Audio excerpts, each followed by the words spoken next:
ये रिश्वत है क्योंकि इसे टेबल के नीचे से दिया गया है करिश्मा मैडम के अकॉर्डिंग। मैया की सासू मैया, क्या चूरन का डब्बा है ये?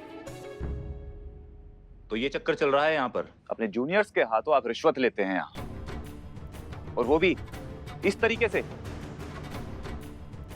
मिस हसीना, आप तो बहुत पहुंची हुई चीज निकली। अभी थोड़ी देर पहले आप हमें ईमानदारी और सच्चाई की इतनी बड़ी बड़ी बातें बता रही थी, तो ये क्या है? एक मिनट, आप थोड़ा आराम से बात कीजिए। वो SHO है यहाँ, आप समझे? और अब तक साबित नहीं हुआ है कि ये गलती जो है ये मैडम सर का है। इल्जाम नहीं लगा अभी तक, तो थोड़ा आराम से। सर देखिए, आप खुद ही सोचिए, लॉजिकली ये कैसे हो सकता है कि कल रात को ही कोई आदमी आया, हमें ये सब देकर गया और तुरंत आपको टिप मिल गई कि हमने घूस खाई है? और अगर हमने घूस खाई ही होती तो हम इस तरह से उसकी खुलेआम नुमाइश क्यों करते? सर, ये सोची समझी चाल है, हमें जानबूझकर फंसाया जा रहा है। देखिए मिस हसीना मलिक, आपकी अपनी ऑफिसर ने कबूल किया है कि उसने आपके ही ऑर्डर्स पर ये सारी रिश्वत ली है, इसलिए हमें आपको अरेस्ट करना पड़ेगा। अब आपको जो भी कहना है वो आप विभागीय कार्रवाई के दौरान कहिएगा। फिलहाल आप हमारे साथ चलिए। एक मिनट सर, हमें कुछ बात करना। हमसे बात कर ले। मैडम सर ये क्या कर रही हैं आप? मैडम सर, आप बता क्यों नहीं देती हैं कि ये टीम का डब्बा मशीन है और आपका कोई गलती नहीं है, सारा गलती इसका है? आप पूरा टंटा खत्म कीजिए मैडम सर, ये आप निर्दोष हैं, इसने किया ये सब। मैडम सर, करिश्मा जी बिल्कुल सही कह रही हैं। आप DSP सर को फोन करके बोल दीजिए ना, वो बता देंगे इन्हें सब कुछ सच सच। बता दीजिए मैडम सर। नहीं, हम ऐसा नहीं कर सकते। हम ऐसा नहीं कर सकते, हम नहीं बता सकते कि ये एक इंसान नहीं है, ये एक मशीन है। और वैसे भी ये सब चीज, जितने पैसे मिले हैं उसके सामने हमारे कुछ भी कहने से क्या फर्क पड़ जाएगा? ऊपर से ये डिपार्टमेंट का इतना सीक्रेटिव प्रोजेक्ट जो है उसका भांडा फूट जाएगा, वो अलग। मैडम, अगर आपका हो गया है तो चलें।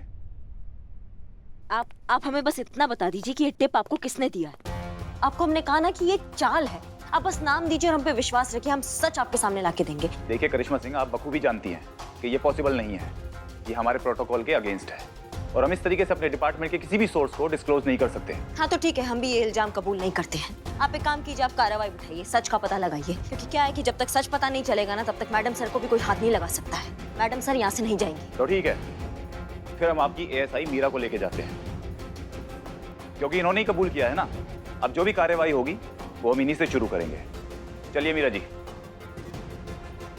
डिपार्टमेंटल इंक्वायरी, लीगल प्रोसेस, मैं आपके साथ चलने के लिए तैयार हूँ। एक मिनट। इसमें ASI मीरा की कोई गलती नहीं है। इस थाने के SHO हम हैं, इसलिए जो कुछ भी है उसकी पूरी जिम्मेदारी हम लेते हैं। नहीं मैडम सर, हम ऐसा हरगिज नहीं होने देंगे। नहीं हो सकता है, ये गलत है। हाँ मैडम सर, जल्दबाजी में कोई भी फैसला मत लीजिए। मत जाइए मैडम, कहीं मत जाइए। आप एक ऐसा मिनट, आप जल्दबाजी में प्लीज कोई भी शांत फैसला- रहेंगे। देखिए करिश्मा सिंह, ये बात तो तय है कि किसी ने हमको फंसाने की कोशिश की है, लेकिन हम इस सिचुएशन से तब तक नहीं निकल सकते जब तक हम उस आदमी को एक्सपोज नहीं करते जिसने ये सब किया है। और ये काम अब आप करेंगे। जमीन आसमान एक कर देंगे, खोज के निकालेंगे उस टोपा इंसान को जिसने हमारे थाने के साथ इतना घटिया हरकत किया है। हम सब मिलकर उसे ढूंढ निकालेंगे मैडम सर, आपको कुछ नहीं होने देंगे। हाँ मैडम सर। जी मैडम सर। चलिए।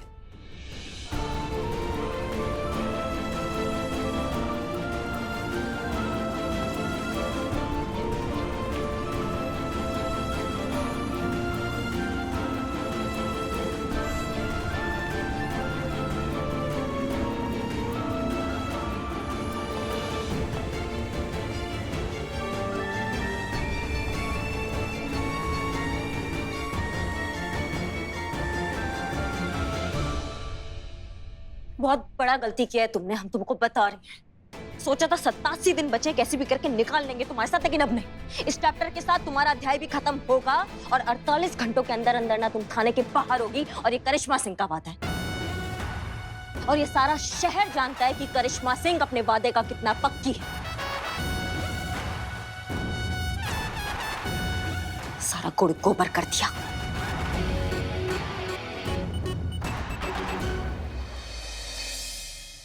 ये सब इस टीम के डब्बे की वजह से हुआ है। Wrong allegation. मेरी वजह से नहीं, हसीना मैडम की वजह से। मैंने सिर्फ ऑर्डर्स फॉलो किए, तो उस हिसाब से रिश्वत मैंने नहीं, हसीना मैडम ने ली है।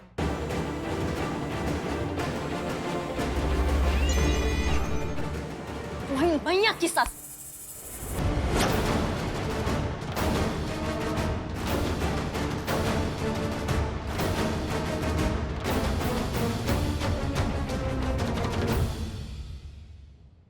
अब मैडम, मुझे लगता है शायद हमें वो मिठाई का डब्बा चेक करना चाहिए। हो सकता है उस पे देने वाले के फिंगरप्रिंट्स नहीं है, मैंने चेक किया है, बॉक्स पे कोई फिंगरप्रिंट्स नहीं है। आमतौर पर क्रिमिनल्स अपने हाथ पर किसी प्रकार का सोल्यूशन लगाते हैं ताकि उनके फिंगरप्रिंट्स ना मिले। इसकी वजह से लगा है मैडम सर पे रिश्वत लेने का इल्जाम। पैसा इसने लिया, इंक्वायरी मैडम सर पे बैठ रही है इसके स्टीन के डब्बे का राज रखने के लिए, जिसके अंदर ना दिल है ना भावनाएं हैं। और इसको तो आभास भी नहीं है उनके इस एहसान का। जिसने भी ये हरकत किया है ना, जिसने भी मैडम सर को फंसाया है, हम उसकी कुंडली में वो भगदड़ मचाएंगे ना पुष्पा जी, कि जब भी मुंह खोलेगा एक ही बात बोलेगा, दरोगा जी देखे तो बहुत मगर तुमसा ना देखा। अब सुनो तुम हमारा बात, मैडम सर को तो हम कैसे भी निर्दोष साबित कर देंगे। उसके लिए हमें जमीन फाड़ना पड़े या आसमान फाड़ना पड़े, हमको फर्क नहीं पड़ता है, लेकिन तुमको हम यहाँ नहीं रहने देंगे। बिल्ले तुम निकल यहाँ से, निकल। तुम्हारा ना बहुत चूरनगिरी हो गया है, अब समझो हमारी बात को। हम बनाएंगे तुम्हारा पर्सनल रिपोर्ट और भेजेंगे हेडक्वार्टर्स में। संतु तुम हेडक्वार्टर जा रही हो ना उनके किसी स्पेशल साइबर केस में उनका हेल्प करने के लिए। जी मैडम। तो तुम ये रिपोर्ट हमसे लेकर जाओगी, उनको दोगी, ठीक है? और हमारे साथ टच में रहोगी इस टीन के डब्बे के मामले के लिए। जी मैडम। उनको बताएंगे ये जो टीन का डब्बा यहाँ भेज दिया ना, ये कितना खतरनाक है भविष्य के लिए। विकास नहीं हो तुम विनाश हो, और तुम्हारी प्रजाति को हम आगे पनपने नहीं देंगे। सुन लो हमारी बात को, जब तक तुम्हें खत्म नहीं करेंगे ना, हम चैन का सांस नहीं लेंगे।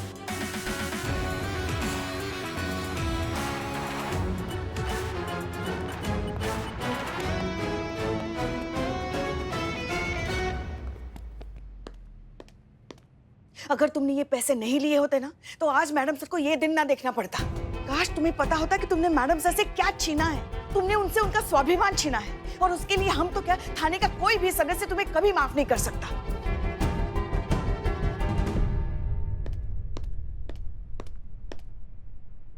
अगर मैंने वो पैसे नहीं लिए होते तो मैडम सर पर ये इल्ज़ाम नहीं लगता।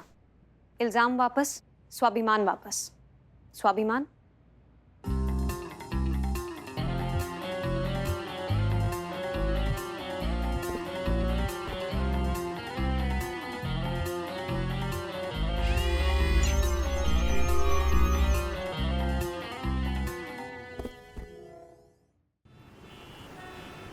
देखिए, हम आप लोगों से पहले भी कह चुके हैं कि हम हसीना मलिक को बहुत अच्छी तरह से जानते हैं। सारा शहर इनका बहुत सम्मान करता है सर। जानते हैं क्यों? क्योंकि कभी भी किसी का भी इन्होंने दिल नहीं दुखाया। महिला थाने पे जो भी आया ना, सबकी मदद की है इन्होंने। रिश्वत लेने जैसी ये निम्न स्तरीय और घृणित कार्य कर ही नहीं सकती। देखिए डीएसपी साहब, मैंने अपनी डिपार्टमेंटल सर्विस के दौरान बड़े बड़े ईमानदार अफसरों का ईमान डोलते हुए देखा है। आप इंक्वायरी होने दीजिए, सब कुछ सामने आ जाएगा। शुरू कीजिए। मैं Manish Kumar, income tax department से। आपके बारे में हमें जो इन्फॉर्मेशन मिली है उसके हिसाब से आपके फादर अब इस दुनिया में नहीं है। आपकी माँ है नूरजहां बेगम। उन्होंने ही आपको पढ़ाया लिखाया और आपकी परवरिश की। क्या साधन थे उनके पास आपके ऊपर इतना खर्च करने के लिए, और आपकी एजुकेशन के लिए इतने पैसे कहाँ से आए उनके पास?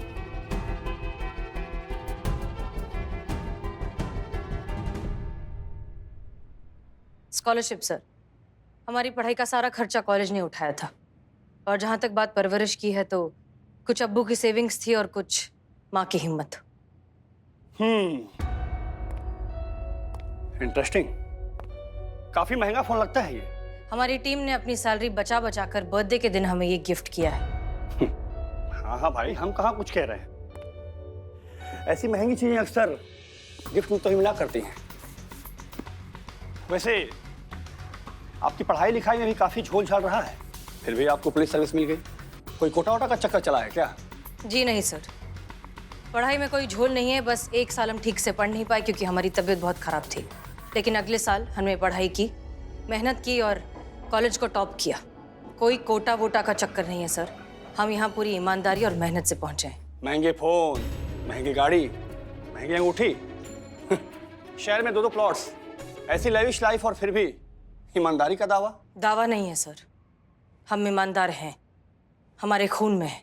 हमारे अब्बू एक कांस्टेबल थे, उन्होंने हमेशा एक ही चीज सिखाई, इंसान वही जो पथ का पक्का, ईमान वही जो सच का पक्का, और सच की हिफाजत की शपथ ले तभी जब तेरा इरादा हो पक्का।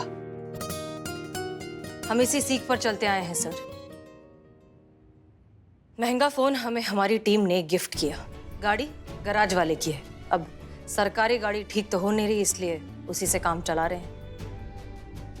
ये अंगूठी पुश्तैनी है सर, हमारी अम्मी ने दी है।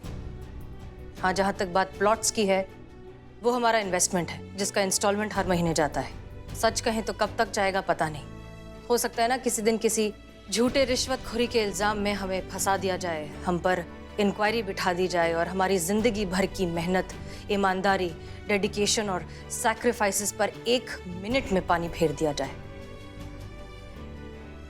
सर प्लीज, हमने कोई रिश्वत नहीं ली है, हम बहुत ही ईमानदार हैं और हम अपनी ईमानदारी प्रूव करके दिखा सकते हैं। हमें बस 24 घंटे का वक्त दे दीजिए। दे दीजिए ना सर, 24 घंटे ही तो मांग रही है। मैं व्यक्तिगत तौर पे जिम्मेदारी लेता हूं, अगर इन्होंने 24 घंटे के अंदर अपने आप को निर्दोष साबित नहीं किया तब आप कार्रवाई कर लेना सर।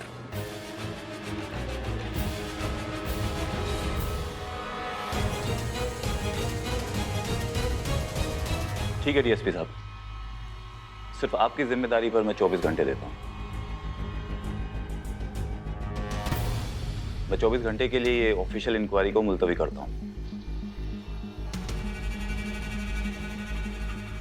लेकिन हसीना जी, 24 घंटे होते ही आपको डिपार्टमेंट में रिपोर्ट करना होगा और अपनी सफाई देनी होगी। जी बिल्कुल सर, हमें पूरा विश्वास है कि ये आपको निराश नहीं करेंगे।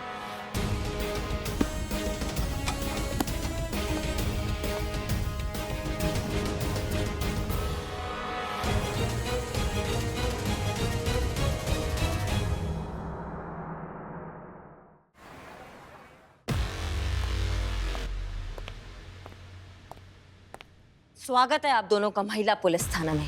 चीते, बताओ इनका कुंडली। मैडम, ये वो लोग हैं जिन्होंने इससे पहले हमारे थाना को रिश्वत देने का कोशिश किया है और मैडम सर उस रिश्वत को ठुकरा कर इनके खिलाफ एक्शन ले चुकी है। क्या पता कि खुन्नस में यही लोग मैडम सर को फंसाने की कोशिश किया हो। देखो भैया, ऐसा है कि हमें साफ साफ बता दो कि किसने हमारे थाने में एएसआई मीरा को रिश्वत दिया। नहीं, हम बहुत दिक्कत में चल रहे हैं, हमारे ऊपर इंक्वायरी बैठ गया है, समझ रहे हो गंभीरता को तुम दोनों की दोनों। इसलिए ना साफ साफ बता दो कि हमारा दिमाग अभी ना बहुत गरमाया हुआ है। फालतू में हम इतना कूट देंगे तुम लोगों को, 6-7 दिन के लिए हॉस्पिटल पहुंच जाओगे, हड्डियां वड्डियां टूट जाएगी। उससे अच्छा हिंसा नहीं करते हैं। साफ साफ जवाब दो, बताओ किसने दिया, किसने दिया रिश्वत? मैडम, पिछली बार आपने इतना तोड़ा था कि तब से लेकर आज तक इससे काम चला रहे हैं। दाया कान काम करना बंद कर चुका है। और बाया? नहीं, कुछ नहीं खाया। खाया नहीं, बाया बाया का... बोलो बोलो। तब से ये कान की मशीन से काम चला रहे हैं। तुम बोलो। पिछली बार मैडम जी जो तोड़िया किए थे उसमें 5 हड्डियां टूटी है, हाथ पाँव में 5 रॉड पड़े। आपको लगता है कि हम बची कुची हड्डियां तोड़वा के रॉड डलवाना चाहेंगे? और मैडम जी, हमने कोई रिश्वत विश्वत नहीं दिए। हाँ, ये काम वही कर सकता है जो आपको जानता ना हो। हम दोनों तो आपको बहुत अच्छी तरह से जानते ही हैं। निकलो। चखलो। निकलो। ये दोनों नहीं है, ये कोई और है। लेकिन कुछ कुछ तो सुराग छोड़ा होगा, कुछ आखिरी रास्ता छोड़ा होगा ये सब काम करने से पहले। पुष्पा जी, चीते ढूंढो, थाने का कोना कोना ढूंढो, मुआना करो, हर एक चीज का, हर एक बारीकी से मुआना करो। हमें मैडम सर यहाँ चाहिए और वो बंदा भी यहाँ चाहिए, समझ लो? चीते इधर देख, हम इधर देखते हैं।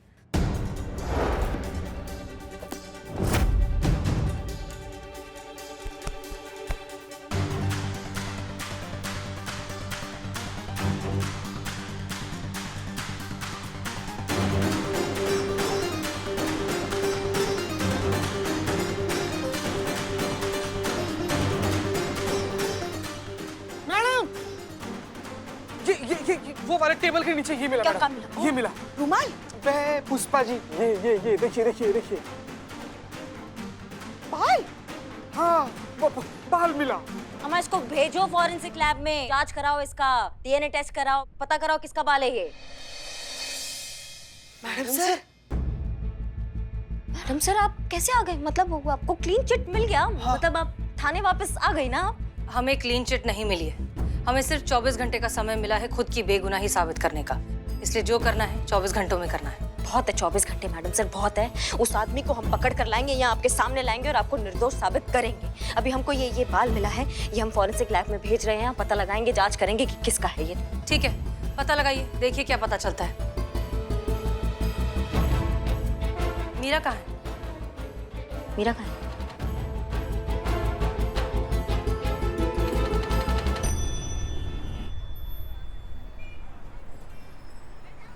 चाचा ऊपर देखो।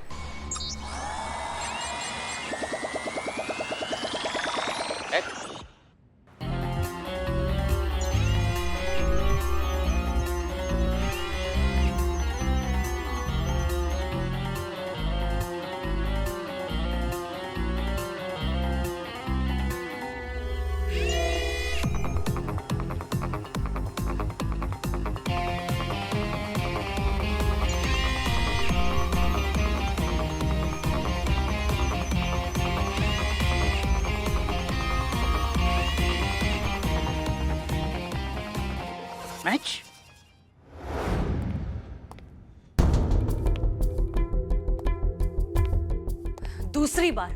दूसरी बार हुआ है कि मीरा थाने में से गायब हो गई। आप में से किसी को भी इस सिचुएशन की सीरियसनेस समझ में आ रही है? वैसे हमारे सर पर 24 घंटे की तलवार लटकी हुई है, ऊपर से ये बात पता चल गई तो डिपार्टमेंट पता नहीं कौन सी नई मुसीबत खड़ी करेगा। जो होता है हो जाने तो भाड़ में जाइए टीन का डब्बा। ना मतलब ना कोई दिल है, ना भावना है, ना समझ है, जो सिखाओ कुछ भी कर देती है। वो ऐसा टीन का डब्बा रख के हम क्या कर लेंगे मैडम सर, आप बताइए हमें। वो निकल जाए यहाँ से, वो नहीं निकलेगी तो हम निकालेंगे उसको। कितना कुछ हो रहा है उसके वजह से, कितना कुछ झेल रहे हैं हम सब। आप ऐसा कुछ नहीं करेंगी करिश्मा सिंह, हम ऐसा करने नहीं देंगे। डिपार्टमेंट ने उसे हमारी जिम्मेदारी पर भेजा है, जब तक वो बात पूरी नहीं हो जाती, जब तक उसकी ट्रेनिंग खत्म नहीं हो जाती, तब तक मीरा थाने से कहीं नहीं जाएगी। Is that clear? जय हिंद मैडम सर। मीरा, तुम कहाँ चली गई थी? हमने तुमसे कहा है कि हमें बताए बगैर तुम कहीं नहीं जाओगी। अगर तुमने वो पैसे नहीं लिए होते तो आज हसीना मैडम को ये दिन नहीं देखना पड़ता। तुम जानती हो तुमने उनसे क्या छीना है, उनका स्वाभिमान, और इसके लिए हम तो क्या, इस पूरे थाने में तुम्हें कोई माफ नहीं करेगा।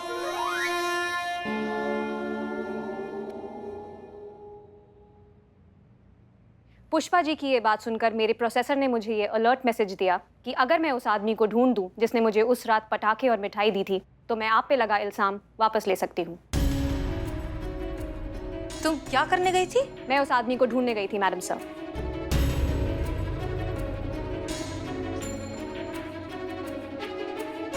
तुम आओ, तुम हमारे केबिन में आओ। देखो मीरा, हम जानते हैं कि जो कुछ भी हो उसमें तुम्हारी कोई गलती नहीं। जब तुम जानती ही नहीं हो कि रिश्वत क्या होती है, क्यों गलत है, क्यों गैर कानूनी है, तो फिर तुम क्या करती? बहरहाल अब हम तुम्हें समझाते हैं कि ब्राइब, घूस, रिश्वत ये क्या होती है और क्यों इतनी गलत होती है। जैसे कि कभी ये जो पैसे हैं ये बच्चों की स्कूल के फीस के नाम पर दिए जाते हैं, कभी ये पैसे भगवान के चरणों में देने हैं उसके नाम पर दिए जाते हैं, कभी इन पैसों से राशन पानी खरीदा जाता है, लेकिन कभी कभी इन्हीं पैसों से हथियार भी खरीदे जाते हैं, और कभी ये पैसे अपना काम निकलवाने के लिए घूस के तौर पर, ब्राइब के तौर पर, रिश्वत के तौर पर दिए जाते हैं।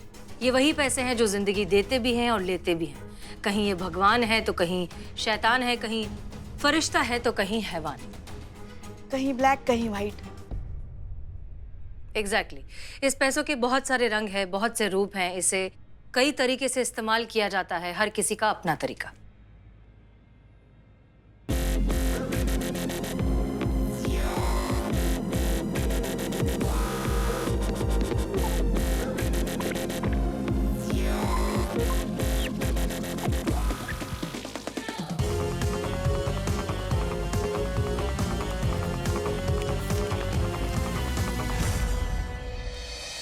मीरा, ये क्या कर रही हो तुम? प्लीज एक्सप्लेन मैडम सर, इनमें से कौन से पैसे रिश्वत के, कौन से पैसे स्कूल फीस के, कौन से पैसे लीगल, कौन से पैसे इलीगल, कौन से पैसे राइट, कौन से पैसे रॉन्ग, कौन से पैसे ब्लैक, कौन से पैसे व्हाइट? पैसे तो पैसे हैं मैडम सर, इनको राइट और रॉन्ग में कैसे आइडेंटिफाई करेंगे? गजब, मैडम आप क्रांतिवीर फिल्म देख कर आ रही है क्या? बता कौन सा हिंदू का खून, कौन सा मुसलमान का खून, कौन सा? सॉरी। मैडम सर ये सर ना फाड़ देगी और हमारा दिमाग खिसक गया तो हम इसको फाड़ देंगे। इसको बोलो चुप हो जाए। मीरा बिल्कुल सही कह रही है। पैसा सही या गलत नहीं होता, पैसा तो पैसा होता है। सही गलत होता है उसके पीछे का इंटेंशन, उसे इस्तेमाल करने वाला इंसान, वो इसे सही काम के लिए इस्तेमाल करता है या गलत काम के लिए इस्तेमाल करता है। तुम ठीक कह रही हो मीरा, ब्लैक और व्हाइट पैसा नहीं होता, इंसान होता है। गुनहगार इसे गलत काम के लिए इस्तेमाल होता है और हमें उस गुनहगार को पहचानना है, तभी हम सही और गलत पहचान पाएंगे। इनफैक्ट तुम्हारी बातें सुनकर हमें भी आज एहसास हो रहा है कि हम इंसान सच में बहुत कॉम्प्लिकेटेड हैं। मैडम सर अगर आपका हो गया हो तो हम आपको याद दिलाना चाहते हैं कि उस रिश्वतखोर को पकड़ना है हमें जल्द से जल्द। उसको तो मैं पकड़ चुकी हूँ मैडम सर। कब? जब मैं यहाँ आई थी तब। वो तो कब बताओगी? कहाँ है वो? पूछा ही नहीं मैडम सर ने। पूछे मैडम से। कहाँ है वो आदमी? जल तू, जलाल तू, आई पलक तू, टाल तू, जला दूं। जला दूं। जली नहीं, ये नहीं जली।